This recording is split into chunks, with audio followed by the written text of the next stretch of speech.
Hello everyone and welcome to the CarAlarm podcast. My name is Alex and today I will be reviewing Monday Night Raw from July 16th, 2018. So I won't be using the rating system from the pay-per-views or from NXT this time around. I'm going to keep that off of Raw and SmackDown because they are really long shows and usually the matches aren't anything fantastic. If they are, I may end up giving them a rating. But overall, I'm not going to give the shows a rating. At least not yet. I may think of a different system for the Raw and SmackDown shows than I have for NXT and the pay-per-views. So let's get right into the first segment. Kurt Angle opens the show to thank all the competitors for competing at Extreme Rules. He says that he has given Lesnar an ultimatum. Now, I forgot to mention this on my Extreme Rules review. This happened in between a couple of matches. But he did say this Sunday night, rather than first bringing it up tonight. He says that Brock Lesnar can either show up tonight, agree as to when his next title defense will be, or he will be stripped of the championship. Kurt Angle says that it has been 24 hours, and he has not heard from any representative of Brock Lesnar or Brock Lesnar himself, and Lesnar clearly hadn't shown up to Raw.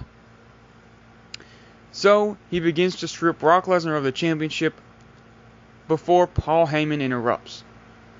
Heyman says that Lesnar is not here, but that he wants to have the Universal Championship despite popular belief, and he wants to have the title around his waist,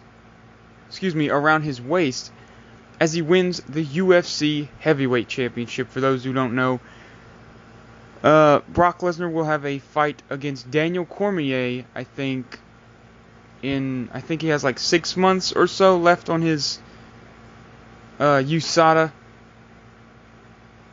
contract. I'm not sure what you would call that countdown time, but so he will be fighting for the UFC Heavyweight Championship sometime in the near future. Let's just hope he doesn't actually keep the Universal Championship that long. Kurt Angle says he will not strip him unless he defends, he won't strip him if he defends the Universal Championship at SummerSlam. Paul Heyman agrees, and Bobby Lashley enters. Lashley says that now that he has beaten Roman Reigns, his target is locked on Brock Lesnar. Drew McIntyre then enters. Drew says that he didn't return just to stand in Dolph's corner. That was just Phase 1. Phase 2 is the Universal Championship. Seth Rollins enters and says that if Kurt is looking for Lesnar's opponent, he's standing right in front of him. Elias enters. Elias says that next week his debut album drops, that it only makes sense to ride that success into SummerSlam and into the Universal Championship match. Finn Balor then interrupts. He says that he was the first Universal Champion and that it should be Brock Lesnar versus Finn Balor at SummerSlam. Finally, Roman Reigns enters and says that he has no excuses for what happened at Extreme Rules, that he just wants a fight for tonight. Kurt decides to make 2 triple threat matches, and the winner of each will compete in a number 1 contenders match next week. And, of course, the winner will face Brock Lesnar for the Universal Championship at SummerSlam, presumably the main event. The first triple threat will be Seth Rollins versus Bobby Lashley versus Elias. And the second, which is the next match, will be Roman Reigns versus Drew McIntyre versus Finn Balor. So let's get into that match before I go over how I feel about the entire plot line going through here. So Roman Reigns versus Drew McIntyre versus Finn Balor. This was a pretty good triple threat. McIntyre dominated the majority of the match, at one point hitting Finn Balor with a steel chair. A few moments later, Balor would return the favor and beat down Roman Reigns with it as well. The steel chair, that is. Roman spears Drew hard on the outside. Balor hits a coup de grace on Reigns, but McIntyre breaks up the pin. Drew goes for a Claymore on Roman, but hits Balor instead.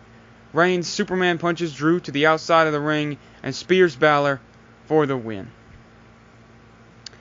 Not sure why Dolph Ziggler wasn't there to help Drew McIntyre in the match at all, especially considering how much Drew did for Dolph at Extreme Rules. But nonetheless, I think they gave this match about 25-30 minutes maybe. At least it felt that way. And it was a really good triple threat match. I didn't feel the need to rate it or anything like that. It wasn't incredible, but a really good match to open Monday Night Raw, to open any show. And I like the finish, because I was a little worried. I figured before Roman Reigns and Finn Balor had come out, I figured they would have a fatal four-way between Seth Rollins, Bobby Lashley, Elias, and Drew McIntyre. And I figured Elias would be the guy to take the fall, and then Bobby would go on to SummerSlam to face Brock Lesnar.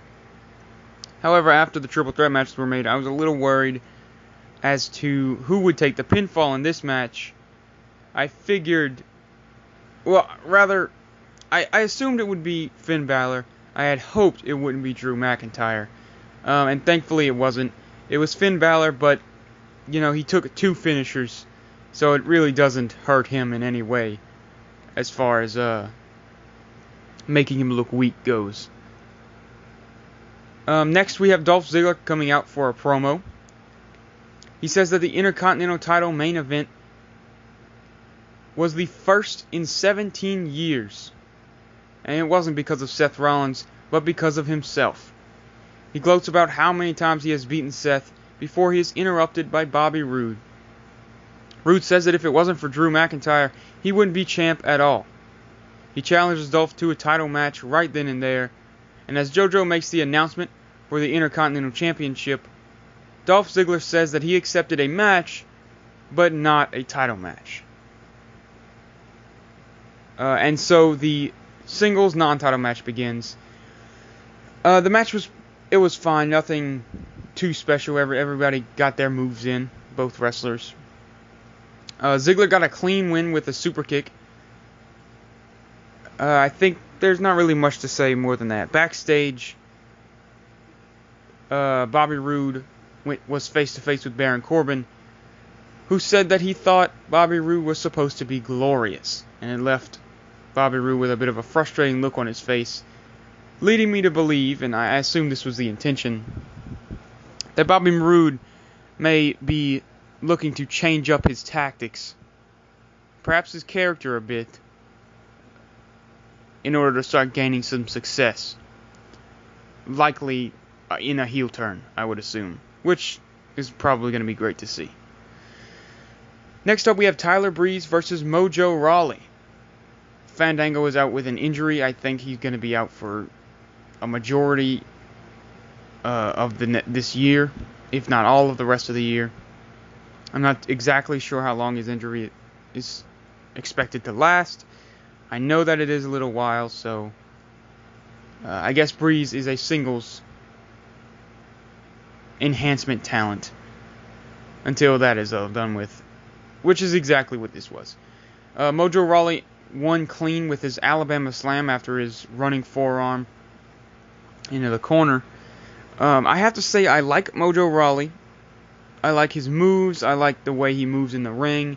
I like his... I'm not exactly sure how to word this, but I like everything about him but his look. He looks absolutely dreadfully boring. If you look at a guy like Tyler Breeze, who has so much character and flair, and I'm not to say you have to be super colorful and you have to pop, not to say any of that, but he just looks bland. I think you can do a darker character, just have a unique look to him. I think that's important for wrestlers. I mean, I don't know. Raleigh just... I want to like him so bad, but I can't get invested in him in the slightest. The way he wrestles seems to be good. It's entertaining enough, but I can't make it past how absolutely bland he looks. I'm sure it's the short hair, the short cut that he has, the buzz cut, with the pretty much single-colored trunks and boots and bracers. I guess that's what they are. With a little bit of accent gold, I think it was. He just looked like a boring person to see. And when you're in a business, I don't want to sound like I think I know too much, but I think when you're in a business of storytelling, characters are very important, and definable characters are very important. And Mojo Rowley just doesn't have much of one, especially aesthetically. So that's all I wanted to say about that. Bayley and Sasha Banks have a match booked by Kurt Angle where they must team up against Alicia Fox and Dana Brooke. If they do not get along, one of them will have to go to SmackDown Live. So the match goes through for a little while, I think maybe 5 minutes. Dana Brooke starts beating down, Alicia Fox starts beating down Bayley on the outside while she is not tagged in, angering Sasha Banks. So Banks comes over and starts destroying both Dana Brooke and Alicia Fox, eventually resulting in the referee disqualifying her. She walks away down the ramp, and Bayley is left wondering what the hell just happened. Backstage, they have a bit of a talk, and Sasha Banks confesses her love to Bayley, and I guess they're friends again now. I'm not invested in this, not very interested in this, but I hope it's over. Or at least it gets more interesting. Because, in my opinion, the friendship management or therapy sessions just wasn't enough to do much of anything as far as hype. I mean, the most talked about thing from the entire few segments they had over the past few weeks was the Daniel Bryan and Kane poster in Dr. Shelby's office. So, if that says anything about this feud, there you go. Next we have B-Team versus the Ascension. This was just a put-over match to put over the B-Team, of course. They ended up winning with an assisted neck breaker. Their celebration, however, is cut short by a pre-recorded promo by Matt Hardy and Bray Wyatt, who say that they need to take back what is theirs and that the B-Team will be deleted once and for all. Like I said, I'm sure I knew this feud would continue. Bray Wyatt and Matt Hardy will likely win the championships back, maybe not. I wasn't the biggest fan of the B-Team, but they are winning me over, and I definitely was never on the negative side of them. I'm not too hyped behind them. I think I'm just a little scorned from all the times WWE refuses to push fan favorites and well-deserving characters, gimmicks, and wrestlers like Rusev or at some point Daniel Bryan, and I'm sure there are more examples. I just can't think of them off the top of my head, but I guess American Alpha would be one. Becky Lynch is one currently. So I guess pushing the B team out of nowhere seems like a bit of a, why wouldn't you push this guy or that guy, or Braun Strowman should be Universal Champion right now. But I guess you pick your battles, and I'm happy for the B team, and I have to say I'm enjoying their entire gimmick, and I'm very happy that it is as over as it is. Next we have Alexa Bliss and Mickie James cutting a promo in the middle of the ring. Alexa Bliss gloats over how she has defied the odds at Extreme Rules, and how she ended her story with Nia Jax once and for all. She says that she has dominated every single woman in the locker room, just as Ronda Rousey makes her way down from the crowd. She chases Alexa Bliss and Mickie James around the ring, catches Mickie James, and hits her with her signature fireman's carry I'm not really sure what to call it. Fireman's carry power slam? I don't know. But she hits her with that. Goes after Alexa Bliss. Attempts to break Alexa Bliss's arm. But Kurt Angle enters. Tells her to calm down. And to wait out the 2 days left on her suspension before things get worse. Baron Corbin enters to say that Ronda Rousey needs to be reprimanded for her actions just now, considering she is suspended. Angle adds a week to her suspension, but Baron Corbin says that is not enough and she should have more. He attempts to call Stephanie McMahon, but says he forgot his phone in his office.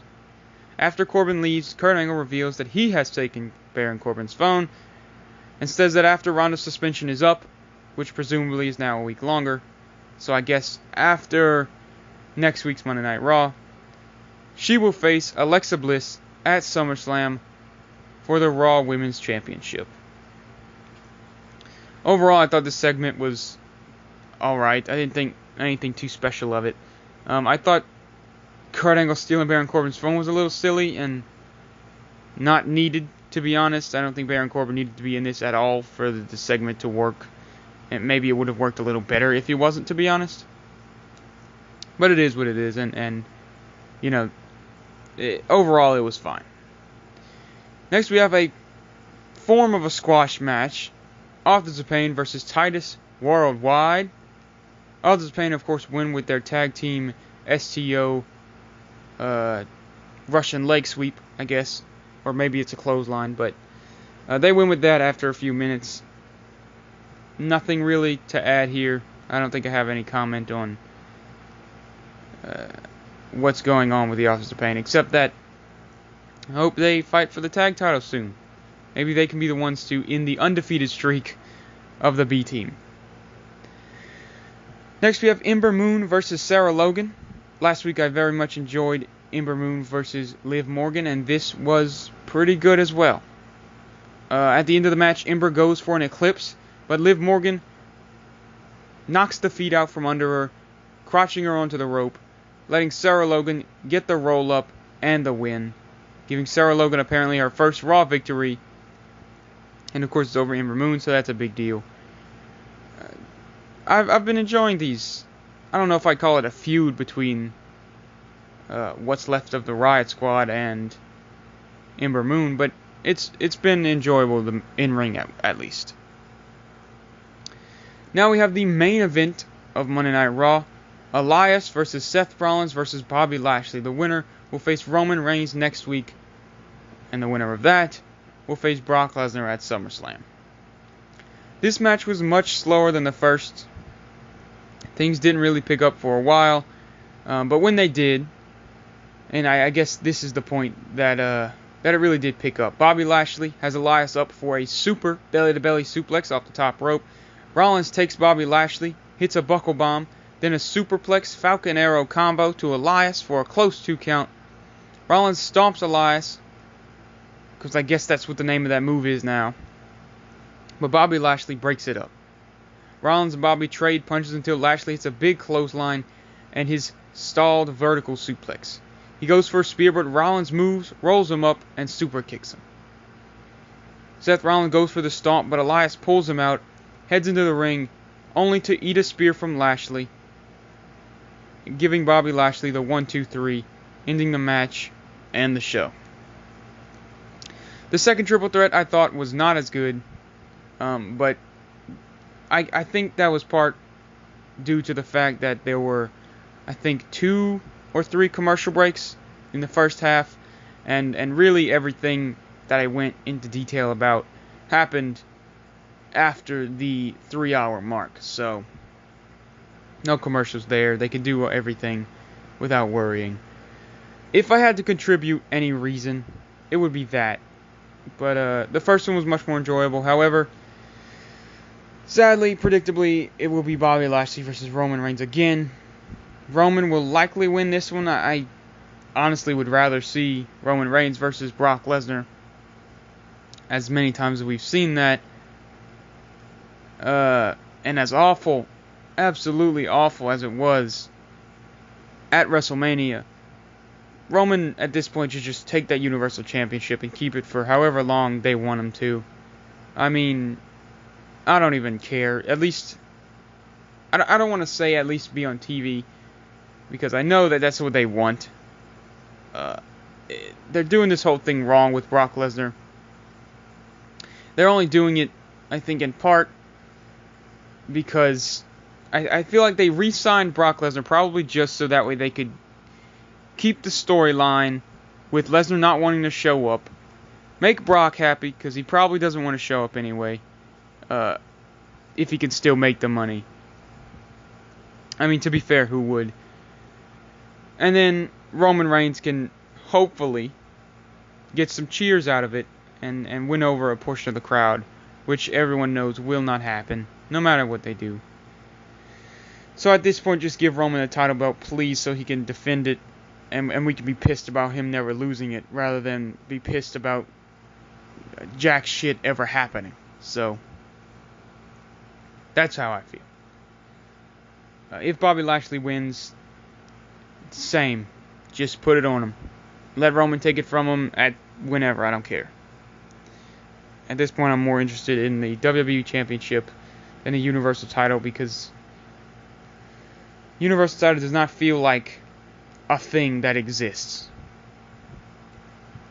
and is supposed to be the equivalent, arguably the highest tier of the championship ladder in WWE over the WWE World Championship.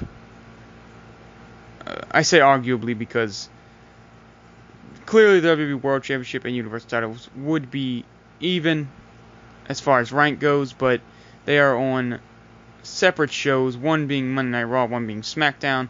Raw is considered the flagship show, so take that as how you will. I think that's going to wrap up the review. I'm not sure there's much else for me to talk about. So assuming that I didn't forget anything, thank you for listening. Please leave a like and a subscribe if you enjoyed what you heard and you want to hear more. I still do have some ideas, unpodcast related, that I want to try out, whether it be video game related, top 10 lists, or some package openings that I kind of want to get to, some really cheap WWE stuff that I found that I'm definitely interested in sharing, and at least to me was obscure. So if you want to see that, if you want to help me grow, help this channel grow and expand and share the love of wrestling, please leave a like, subscribe, turn on the little notification thing everyone raving about. This has been CarAlarm. Thanks for watching.